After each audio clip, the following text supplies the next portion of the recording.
close attention to all the members' speeches, he will realize that there is so much demand from India, so much demand from every corner of India for simple services and amenities which the people of India demand.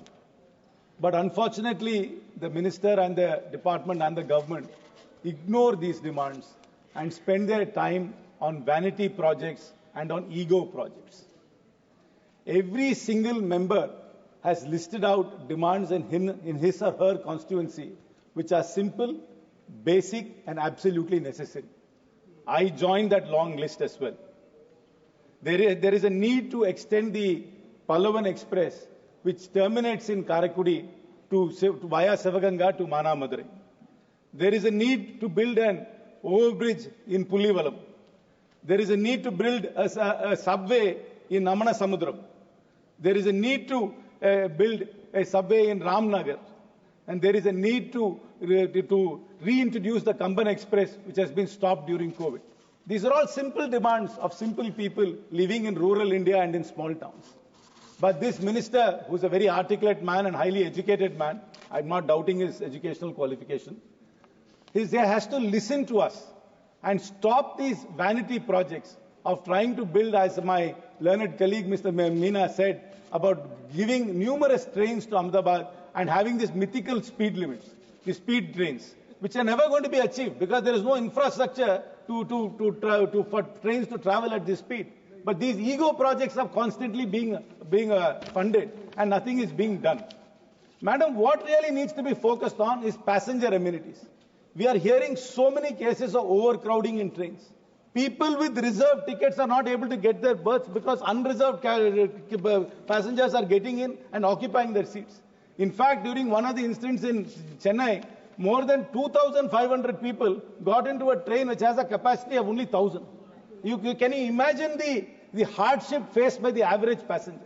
Can you imagine the hardship faced by a senior citizen who had a reserved ticket and a reserved berth? These are the things which the government must focus on. But unfortunately, this government does not focus on it.